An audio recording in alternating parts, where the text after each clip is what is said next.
Good evening, dear viewers. Welcome to All 24 Nightly News, broadcasting live from Algiers. I'm your host, Karim Zachary, and up next are the top stories. Denmark issues official apology for Quran burning incident and pledges non-repetition through proposed legislation.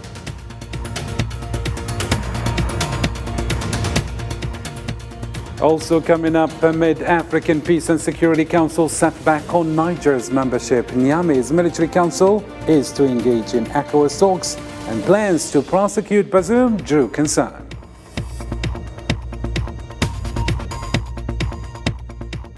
Also ahead in our news, President Ibrahim Ghali cautious European Union over Sahrawi wealth piracy and expansionist Moroccan occupation, and urges Spanish government to re-evaluate Sahrawi issue stance.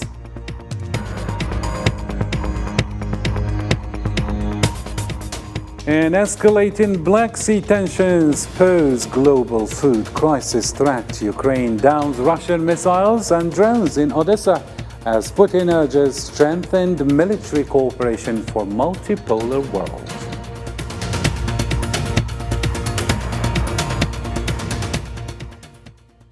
Hello again, and thank you for joining us. First off in our news, Danish Foreign Minister Lars Løkke Rasmussen has apologized for recent criminal acts that saw the burning of the noble Holy Quran near Islamic country embassies, including the Algerian one in Copenhagen.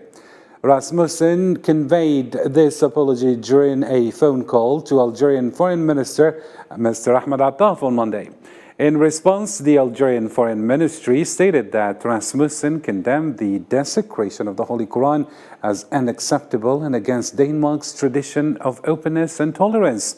Rasmussen also informed Mr. Attaf that Denmark is finalizing a law to address these actions, which will be presented to Parliament if it reconvenes within the next 4 weeks. Meanwhile, the Algerian Foreign Ministry noted that the phone call facilitated discussions about the upcoming 20th session of the Ministerial Conference between African and Northern countries, set to take place in Algiers from October 16th to the 18th. The conference aims to foster dialogue around shared values. Niger's military appointment government has confirmed its willingness to engage in discussions with the Economic Community of West African States, ECOWAS. Prime Minister Mohamed Al-Amin Al-Zain, designated by the Council, revealed that General Abdelrahman Tiani, leader of the Military Council, has authorized the initiation of talks with the ECOWAS nations. The details with Islam Sid in this report. The government appointed by Niger's military council has announced its readiness to engage in talks with the ECOWAS after mediation by a delegation of religious leaders from Nigeria. The Prime Minister designated by the council, Mohamed Al-Amin Al-Zain, revealed that General Abdelrahman Tiani, the head of the military council, has given the go-ahead to initiate discussions with West Africa's economic bloc. Meanwhile, the military council said on Sunday that they had gathered enough evidence to prosecute ousted President Mohamed Bazoum for high treason following his imprisonment last month. In any event, the government of Niger has to date gathered the necessary evidence to prosecute before the competent national and international authorities the ousted president and his local and foreign accomplices for high treason and undermining the internal and external security of Niger, following his exchanges with the nationals of foreign heads of state and heads of international organizations. In response, ECOWAS labeled this move to prosecute President Bazoum as a provocation, expressing shock over the allegations against the democratically elected leader and imposing sanctions on Niger, a move denounced by the military council as illegal and inhumane. We want ECOWAS to lift inhuman, unilateral and unacceptable sanctions because they originally contradict the principles of the West African Group. But we remain open to mediations leading to reaching abolition of all these measures and a return to normal relations. The United Nations, for its part, joined the concern, urging the immediate and unconditional release of the ousted president. Very worrying declaration. We remain extremely concerned about the state of being, the health and safety of the president and his family. And again, we call for his immediate and unconditional release. And his reinstatement as head of state, of course. As the situation unfolds in Niger, the Prime Minister Al Zain asserted his country's capability to bypass the ECOWAS sanctions, criticizing the organization for overstepping its economic role into politics and military affairs. We believe even if the challenge imposed on us is unfair, we should be able to overcome it. We will overcome it. But we stress once again that we would like to find a solution very quickly so that our country can resume a normal life.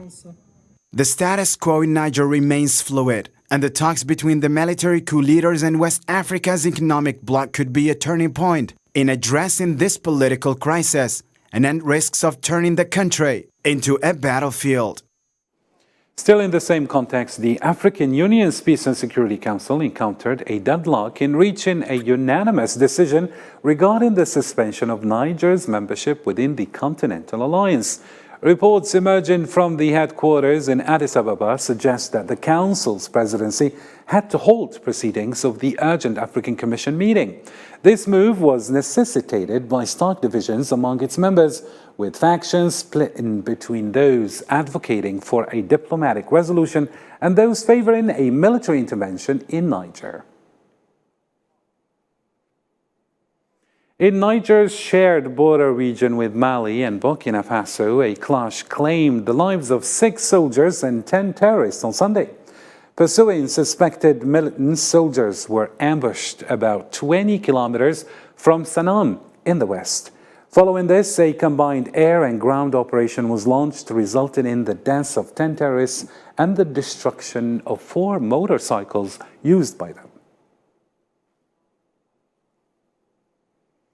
The U.S. Department of Defense has rejected the idea of pulling its forces out of Niger. Instead, it affirmed its close monitoring of the situation. Pentagon spokesperson Pat Ryder emphasized that there are no plans to alter the current status of U.S. forces stationed in Niger. At the moment, there is no request for the withdrawal of the U.S. military from Niger. As you indicated, our forces alliance has not changed in any way. Again, we are focused on protecting our forces and working with Niger's military on bases in that country to keep those bases going. The U.S. side is still focused on diplomatic solution in Niger right now. Mali's army has taken control of a northern military base following the evacuation of the base by the UN mission MINUSMA. The army engaged in clashes with what it termed terrorist groups, resulting in 6 soldiers killed and 4 injured. The army statement didn't specify the group's identity. In response, MINUSMA swiftly withdrew from the Pierre base in northern Mali due to security concerns and the worsening regional situation, emphasizing the risk to its personnel. The mission urged all parties to avoid actions escalating the situation. Sahrawi President Ibrahim Ghali warned the EU not to ignore international law in Western Sahara. At a Polisario event, he stressed that the EU must follow the European Court of Justice's decisions against agreements involving occupied Western Sahara. Ghali also urged against evading legal principles and giving in to Moroccan influence, extortion and corruption. The full story with Salma Nasib in this report. Sahrawi President Ibrahim Ghali, during the conclusion of a summer university for Polisario and Sahrawi state leaders, delivered a strong message to the European Union, emphasizing that the EU must follow international law and respect the European Court of Justice's decisions. The European Union is also under an obligation to comply with the provisions of international law and international humanitarian law in Western Sahara, to respect fully the judgments of the European Court of Justice, which stipulate the nullity of any agreement with the Kingdom of Morocco concerning the occupied territories of Western Sahara by sea, air and regionally, considering that these are 2 separate and distinct countries. Ghali also urged the upcoming Spanish government to re-evaluate its position, particularly Spanish Prime Minister Pedro Sanchez's support for what Ghali referred to as Moroccan expansionist aggressive policies. نجدد إدانتنا للموقف الخيان. We reiterate our condemnation of the treasonous attitude in support of Morocco's aggressive expansionist policies, an attitude taken by the president of the Spanish government, Pedro Sanchez. On this occasion, we call on the future Spanish government to review that attitude in accordance with international legitimacy and the responsibility of the Spanish state, the administering power in Western Sahara. The Sahrawi president also highlighted concerns about Morocco's destabilizing expansionist actions in the region, alleging that Morocco supports transnational, organized crime groups and terrorists. Some are aware today that the seriousness of the hostile policy of the Moroccan occupier is no longer limited to the support given to criminal gangs and terrorism, and goes further through suspicious alliances sealed with expansionist colonial powers, in order to promote subversive agendas aimed at peace and security throughout the region. This statement from the Sahrawi president brings attention to the ongoing complexities of the Western Sahara issue, calling for increased consideration from the international community, particularly the European Union and Spain. The Moroccan Front Against Normalization criticized the Filal Foundation for Coexistence in Peace, labeling it as a form of normalization with the Zionist entity. The front called it a part of troubling normalization, a normalization trend that is by the Makhzen regime, betraying Palestinian rights and favoring the Zionist entity. They expressed concern about this move, calling it another empty gesture towards Zionism. The front also criticized the initiative's leader for connections to war crimes and Zionist racism. The statement further highlighted that the move seems to disregard the concerns of the local population in the name of development. The Mauritanian government is planning to amend its drug law to counter the rising influx of Moroccan drugs.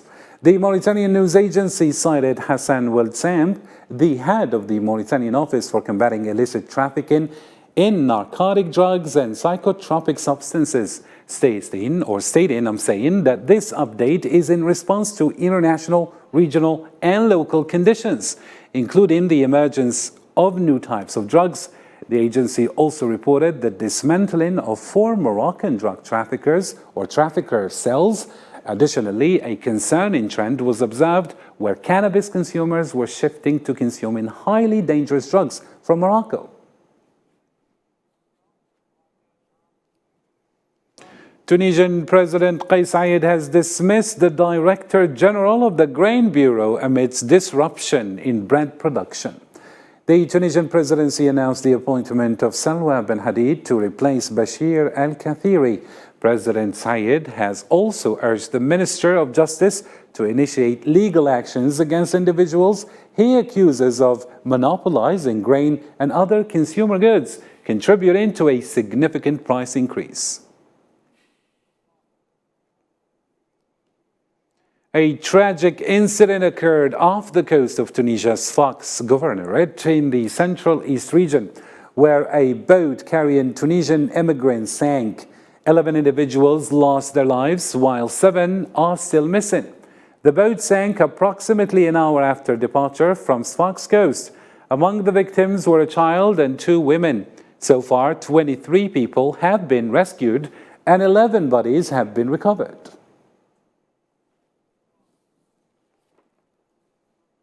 To other important news now, Algerian ambassador to Libya, Suleiman Shanine, and the head of the Libyan High Council of State, Mohammed Takala, convened to discuss strategies for expediting parliamentary and presidential elections.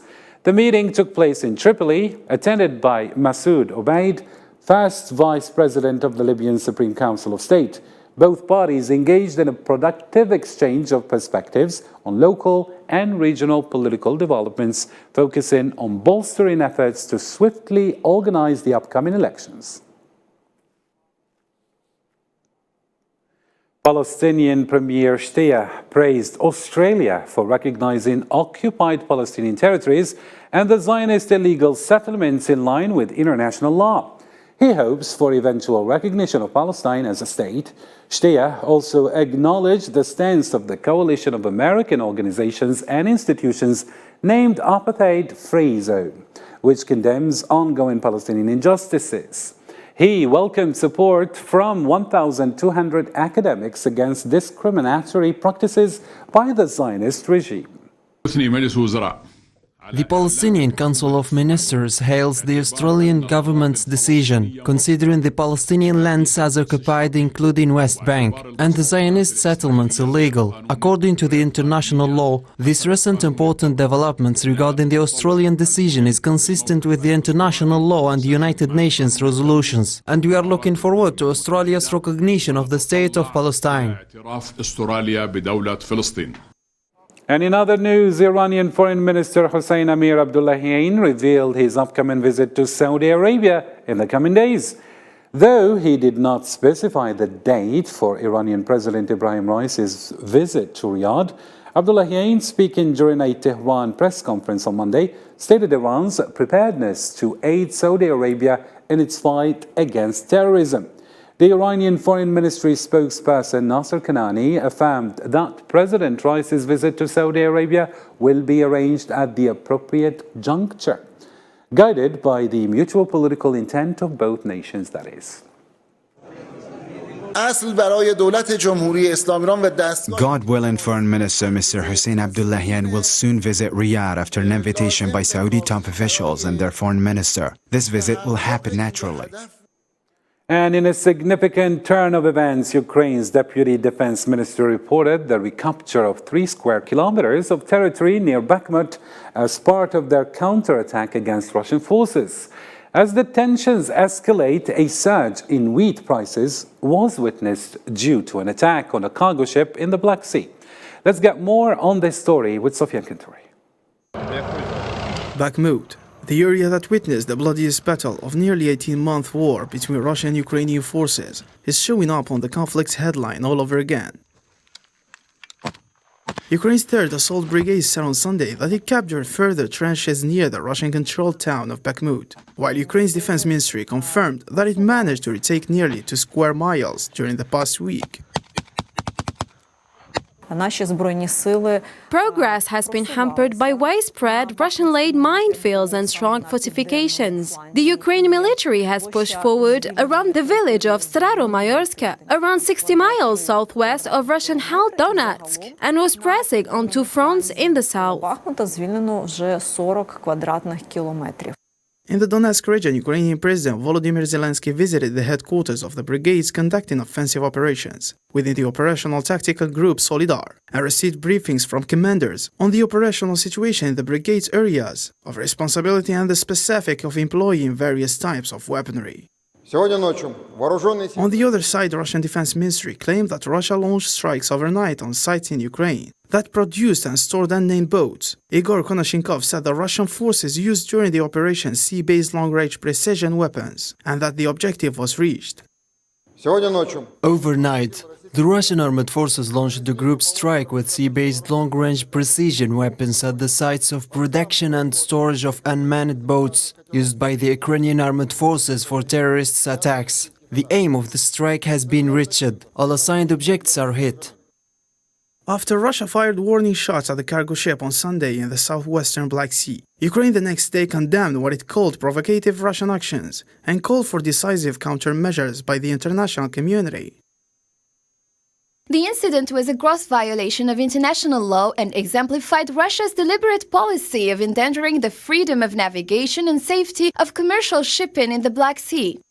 As a result of what happened in the Black Sea and Ukraine's failure attempts to find alternatives to export its grain outside the Black Sea initiative, U.S. Department of Agriculture forecasts a rise in expected Russian wheat shipments this season, reaching 48 million tons. Meanwhile, Russian President Vladimir Putin has advocated for the bolstering of military collaboration among different nations, aiming to contribute to a multipolar global order.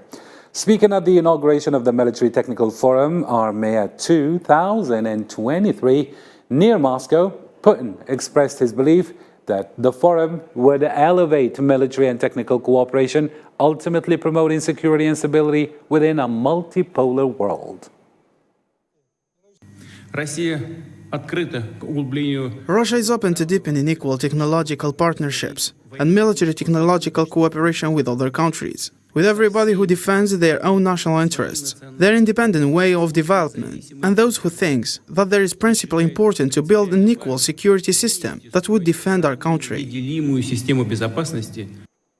And in other news, the death toll resulting from a series of landslides triggered by heavy rainfall in the Indian Himalayas has climbed to 41.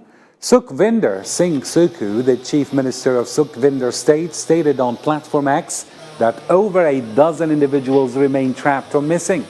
Television broadcasts have depicted the devastating aftermath. Houses destroyed by landslides, vehicles perched precariously on cliff edges due to collapsed roads, and numerous people gathering at rescue sites as emergency crews work to clear debris.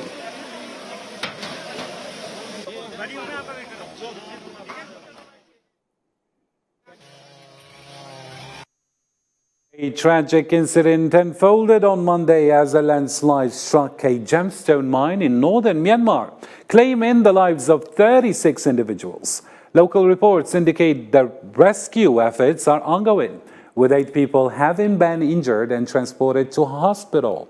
The incident transpired in the remote region of Hapakind, the heart of a discrete industry centered around precious stone extraction, according to a local source cited by Reuters. For more news making headlines around the globe, let's have a quick roundup. South Korea and the United States have announced on Monday that they will launch a major joint military exercise on August 21st-31st to improve the allies' capability. According to the authorities, this year's drills will be held on the largest scale ever and will include computer simulation based on command post exercises and related civil defense drills, in addition to tens of thousands of troops from both sides and some member states of the United Nations command.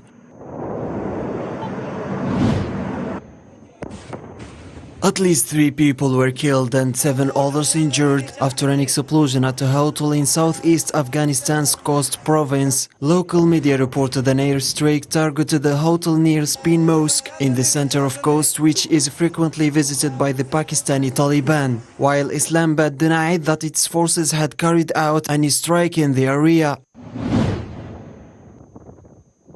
Wildfires have raged in Canada's Northwest Territories on Sunday. According to local media, various communities have been evacuated as the advancing blazes threatened to close highways connecting them with the rest of the territory. Local media added that the Canadian military has sent troops to help battle 233 wildfires raging over 2.1 million hectares of the boreal forest.